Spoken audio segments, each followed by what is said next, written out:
اعوذ باللہ السمیع العلیم من الشیطان اللعین الرجیم بسم اللہ الرحمن الرحیم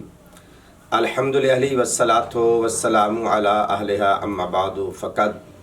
قال اللہ تبارک و تعالی فی القرآن المجید والفرقان الحمید وقولہ الحق بسم اللہ الرحمن الرحیم الا تعبدوا الا ایاہ وبالوالدین احسانا صدق اللہ العلی العظیم اللہم صلی علی محمد وعلی محمد۔ برادران ایمانی، میرے شیعہ سنی بھائیو، السلام علیکم ورحمۃ اللہ وبرکاتہ و یا علی مدد۔ جیو حسینی کے چینل پہ آپ کا خادم سید ذاکر حسین نقوی حاضر خدمت ہے۔ ایک اہم مسئلہ غم امام حسین علیہ السلام اور غم اہل بیت، یہ جو ہم غم حسین علیہ السلام کرتے ہیں یا غم اہل بیت کرتے ہیں، یہ ہم بارہا بار تقریروں میں، تحریروں میں اور اسی چینل کے توسل سے بہت سارے کلپ ہم برادران اہل سنت کی کتابوں سے ہم بنا چکے ہیں کہ امام حسین بالخصوص اور اہل بیت کے غم میں رونا یہ سنت رسول ہے، یہ اظہار ہمدردی ہے، دکھ کا اظہار ہے۔ تو یہاں پر اس کے نام کے ساتھ تو سید لکھا جاتا ہے اور اس کا نام ہے توصیف الشیطان۔ آپ نے اکثر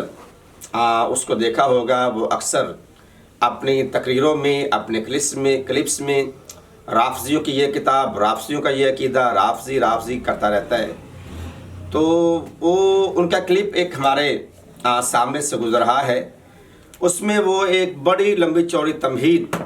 باندھتا چلا آ رہا ہے۔ وہ تمہید کیا ہے کہ جناب نوح علیہ السلام کے دور میں اگر کوئی بندہ مومن، کوئی پرہیزگار متقی کا انتقال ہو جاتا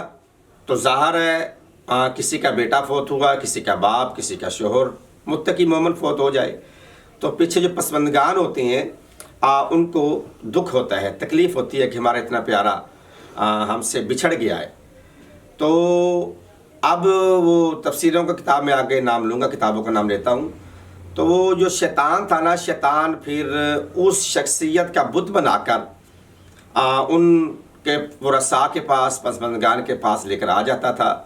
تو ان کو وہ تصویریں دیکھ کے، بت دیکھ کے ان کو تسلی ہو جاتی تھی۔ جیسا کہ اکثر ہمارے پاکستان میں آج کل کے حالات یا پیچھے چلے جائیں یا اب چلے جائیں تو مرنے والے کی پہلے پکچر بنا لی جاتی تھی، لوگ اپنے پاس رکھتے تھے، میت کی بھی رکھتے تھے، جنازے کی بھی۔ اور آج کیا، جبکہ سوشل میڈیا کا دور ہے، ہر کسی کے پاس سمارٹ فون اس کی پاکٹ میں ہوتا ہے، تو ہم وہاں پہ ویڈیو بنا لیتے ہیں۔ تو بے عین ہی اس وقت یہ چیزیں نہیں تھیں، تو شیطان ان کے لیے، یہ تفسیر میں، ہمارے اور برادر کی تفسیر میں یہ بات جو میں عرض کر رہا ہوں، تو اس کا بت لا کے لے آتے تھے، کسی اچھے کلے کی تراش نگاہ سے بنوایا جیسے جاتا ہے، اچھا بت بنا کے وہ اپنے اس بزرگ کا بت دیکھ کے، شکل دیکھ کے وہ ان کو تھوڑی سی تسکین ہوتی تھی۔ جب وہ ایک نسل کے بعد دوسری نسل کا آغاز ہوا نا، پھر شیطان نے دوسری نسل کو ورگلایا کہ یہ آپ کے خدا ہیں، جبکہ پہلی نسل والوں کو پتہ تھا کہ یہ ہمارے آبا و اجداد ہیں۔ جب اس کے بعد ایک دو نسلیں گزر گئیں تو نئی نسلوں کو شیطان نے ورگلایا کہ یہ تمہارے خدا ہیں، اور وہ 5 قسم کے بت تھے جو مشہور تھے جناب نوح کے زمانہ میں، اور جناب نوح جا کے ان کو روکا کرتے تھے اور جا کے نوحہ خوانی کیا کرتے تھے کہ آپ لوگ بتوں کی پوجا کر رہے ہیں، جب کہ اللہ تعالیٰ کی ذات ایک ہے، وحد ہے، اس کا کسی کو شریک نہ ٹھہرو۔ جیسے کہ قرآن میں حکم ہے الا تعبدوا الا ایاہ، اے میرے پیارے حبیب محمد صلی اللہ علیہ وآلہ وسلم، ہرگز کسی کی عبادت نہ کی جائے سوائے اللہ تعالیٰ کے، یعنی کہ اللہ وحدہ لا شریک ہے، اس کا کوئی بھی شریک نہیں ہے، نہ صفاتی طور پر اور نہ ہی اس کے ذاتی طور پر کوئی اس کا شریک نہیں ہے۔ اللہ واحد ہے، احد ہے، لا شریک ہے۔ اور ان الشرک لظلم عظیم، شرک سب سے بڑا گناہ ہے، یعنی کہ سارے گناہ بعد میں اور شرک سب سے بڑا گناہ ہے۔ اس پر بھی انشاءاللہ ہم آگے بڑھ کے لفظ شرک پر اگلی ویڈیوز میں آپ کے ساتھ کلپ شیئر کریں گے۔ تو یہ وہ تمہید باندھتا چلا آ رہا ہے، وہ کہہ رہا ہے یہ جو شیطان نے جناب نوح کی قوم کے لیے یہ 5 بت بنائے تھے، تو وہ رافضیوں سے مراد ہم شیعان محمد و آل محمد ہے، ہم محبان محمد و آل محمد ہے، یعنی ہم شیعہ ہیں اور ہمارے بھائی محبان اہل بیت میں ان کا شمار ہوتا ہے۔ جس طرح ہم اہل بیت کی محبت کو قرآن کی نص سے، قرآن کی نظر سے اپنے لیے واجب اور فرض قرار دیتے ہیں، اسی طرح ہمارے بھائی بھی محمد و آل محمد کی محبت کو اپنے تئیں فرض قرار دیتے ہیں۔ بہرحال وہ کہتے ہیں اسی طرح شیعوں نے بھی 5 بت بنائے ہیں، جیسے وہ قوم شیعہ کے گمراہ کن لوگ عبادت کرتے تھے 5 بتوں کی، تو یہ رافضی یعنی شیعہ ہم بھی بتوں کی اہل بیت کے 5 ہیں جو 5 تن ہیں، یہ اصل میں ان کے 5 بت ہیں، یہ ان کی بھی عبادت کرتے ہیں، یہ ان کا موقف ہے۔ اس نے تروڑ مروڑ کے اس کو سیٹل کرنا چاہا، اس کو ملانا چاہا ہماری کتابوں کے ذریعے جناب نوح کے واقعہ کو ہم شیعان محمد و آل محمد کے ساتھ۔ یہ اس کی جو چلاکی ہے، جو خیانت ہے، وہ ہماری کتابوں کے مجموع البیان کا بھی اور علل الشرائع کا بھی اور تفسیر کمی آپ کے سامنے اور باقی کتب کا اسکرین شاٹ آپ تک پہنچ جائے گا، عربی عبارت بھی اور اردو عبارت کا بھی انشاءاللہ ہم کوشش کریں گے۔ اب یہاں پر سورہ نوح کی وہ تلاوت کرتے ہوئے میں بھی انہی آیات کی تلاوت کرتا ہوں، پھر آگے بڑھتے ہیں۔ وَاللَّهُ أَنبَتَكُم مِّنَ الْأَرْضِ نَبَاتًا، یعنی کہ اللہ ہی نے تم کو مٹی سے پیدا کیا، یعنی خلق کیا ہے۔ یہ تفسیر کمی کا جو ترجمہ میں آپ کو دے رہا ہوں، اور پھر اسی میں آپ کو لے کے جائیں گے، یعنی قبر میں جائیں گے، پھر اسی میں سے آپ کو اللہ تعالیٰ کی ذات دوبارہ زندہ کرے گی۔ یہ آیت کا ترجمہ ہے لفظی اور محاورہ۔ اور آگے رب انہم عصونی واتبعوا من لم یزدہ مالہ وولدہ الا خسارا۔ ترجمہ ہے حضرت نوح علیہ السلام نے فرمایا کہ اے میرے خدایا، اے میرے پروردگار، انہوں نے میری نافرمانی کی، یعنی کہ ان لوگوں نے میری نافرمانی کی ہے اور اس کی اتباع کر لی ہے جو مال اور اولاد کے گھاٹے کے سوا کچھ نہیں دے سکتا، یعنی انہوں نے امیروں اور دولت مندوں کی اتباع کر لی ہے۔ آگے وَمَكَرُوا مَكْرًا كُبَّارًا، اور ان لوگوں نے بہت بڑا مکر کیا۔ کبار سے مراد ہے کبیر، یعنی کہ بہت بڑا مکر انہوں نے کیا ہے۔ آگے جو آیت پر وہ بحث آپ سے مقصود ہے وہ یہ ہے، وَقَالُوا، تو انہوں نے کہا، لا تذرنا آلہتکم ولا تذرنا ودن ولا سواعا ولا یغوث ویعوق ونسرا، یہ بتوں کے نام ہے۔ اور ان لوگوں نے کہا کہ خبردار اپنے خداؤں کو مت چھوڑنا، یعنی ان لوگوں نے کہا کہ یہ جو 5 بت ہیں نا، یہ نوح کے دور کی بات ہے، یہ 5 بت ہیں، ان کو مت چھوڑنا، یعنی کہ ان کی عبادت کرتے رہنا۔ یعنی اللہ تعالیٰ کی ذات جب نوح جا کے کہا تو انہوں نے کہا نہیں، نوح کی بات کو اپنے کانوں پہ نہ دھرنا، بلکہ یہ جو آپ کے بت ہیں 5 وہ کون کون سے ہیں؟ سوا، یغوث ویعوق ونسر، ان کو مت چھوڑنا، یعنی کہ بتوں کی بات کرتے رہنا، اللہ تعالیٰ کی واحد کی عبادت نہ کرنا، یہ ہے۔ اب یہاں پر اگلی بات کہنے سے پہلے یہاں پر تفسیر کمی میں جناب امام محمد باقر علیہ السلام، باقر العلوم، ہمارے 5ویں امام علیہ السلام، اس آیت کی تفسیر میں فرماتے ہیں کہ حضرت نوح سے قبل جو مومنین کی قوم اس دنیا سے چلی جاتی، یعنی مر جاتی، تو لوگوں کو ان کی موت کا دکھ اور غم ہوتا، تو ابلیس ملعون ان لوگوں کے سامنے ان کی مورتیاں، ان کے بت بنا کر لے آتا تاکہ وہ ان سے انس اور محبت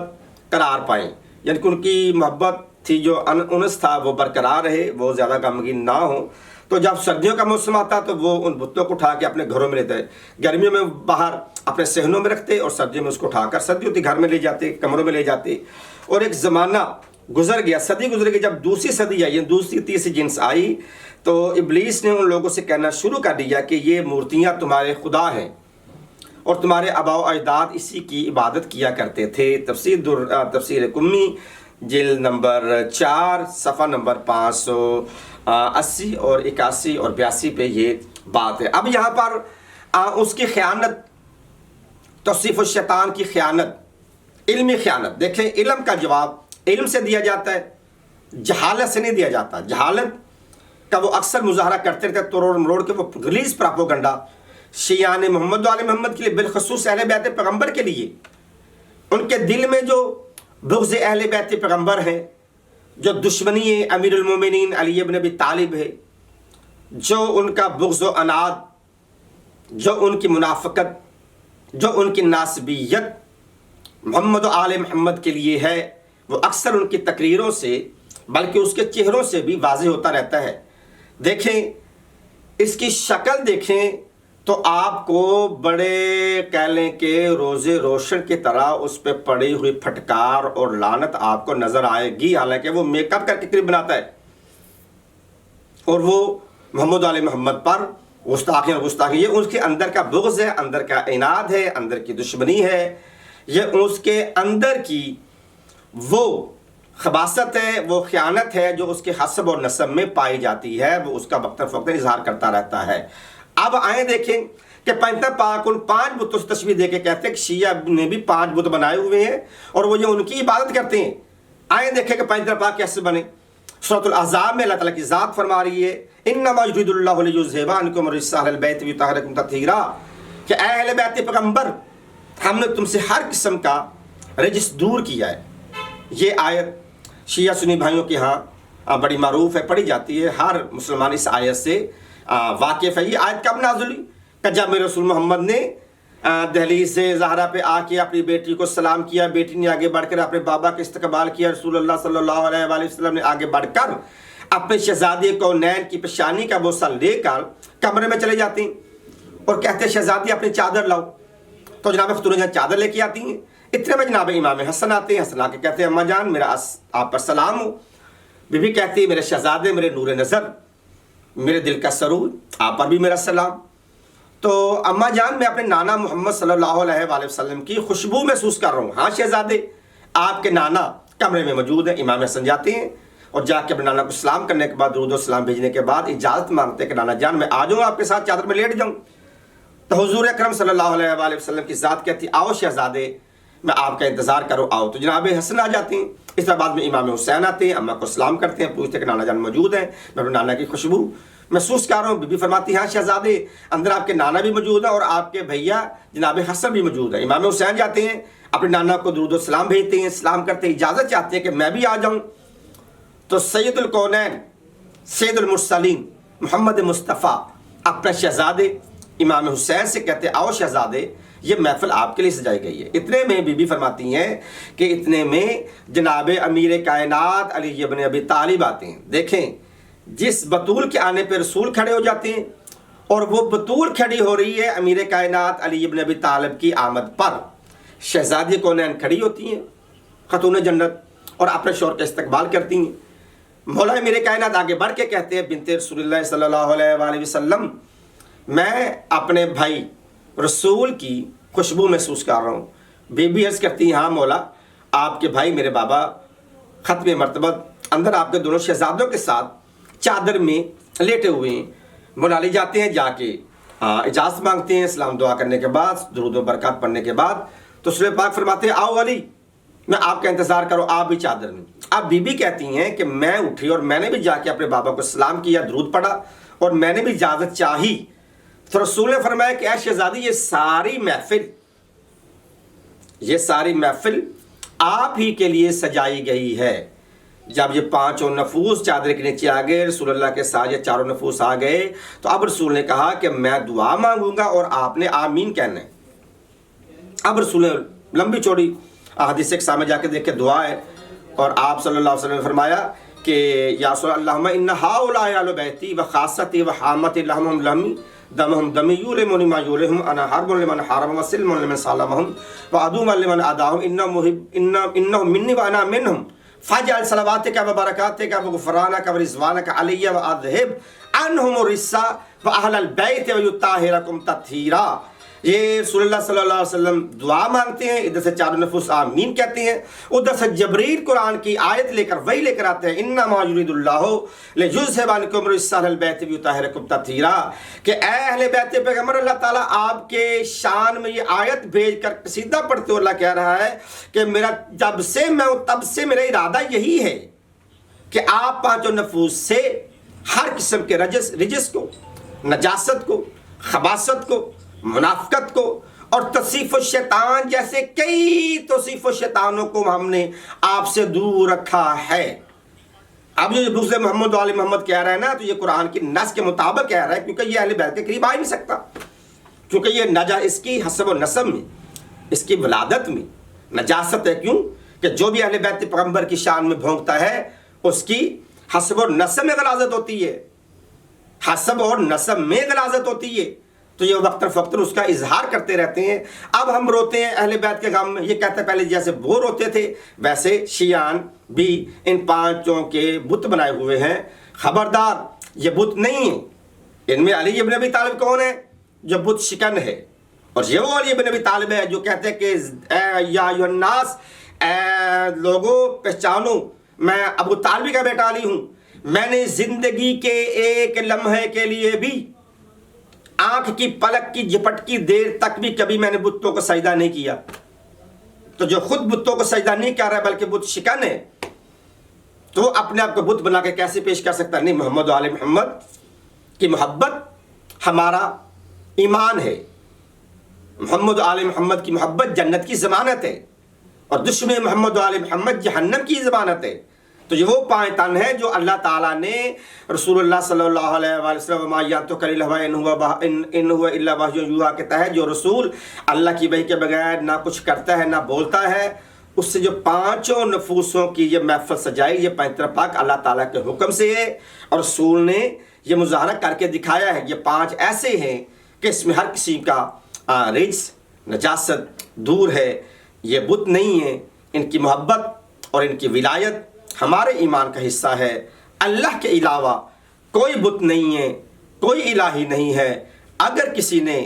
دیکھنا ہو کہ شیعان محمد و آل محمد کی توحید پر ایمان کیسا ہے، ان کے ہاں توحید کا مقام کیا ہے، تو پھر شرم سے ڈوب مرنا۔ آپ جا کے امیر کائنات علی ابن ابی طالب کا نہج البلاغہ میں جو توحید پہ مولانا خطبہ دیا ہے وہ جا کے پڑھیں، تو انشاءاللہ تعالیٰ آپ کو اس سے بہتر توحید پر لیکچر اور خطبہ آپ کو کہیں نظر نہیں آئے گا جو الحمدللہ ہم شیعان محمد و آل محمد کا ہے۔ پروردگار عالم ہمیں ہر قسم کے شرک سے ہمیں پاک رکھا ہے اور پاک رکھے الحمدللہ۔ اللہ کے علاوہ کوئی الا تعبدوا الا ایاہ، اللہ کے علاوہ کوئی بھی الہی نہیں ہے۔ اگر کوئی الہی ہے تو صرف اور صرف اللہ تعالیٰ کی ذات ہے۔ یہ پانچوں نفوس اللہ تعالیٰ کی توحید کو منوانے کے لیے آئے ہیں، جیسا کہ آیت مباہلہ ہے۔ آیت مباہلہ میں پانچوں نفوس کس لیے گئے تھے؟ کہ نصران جو کہہ رہے تھے جناب مریم کے بیٹے جناب عیسیٰ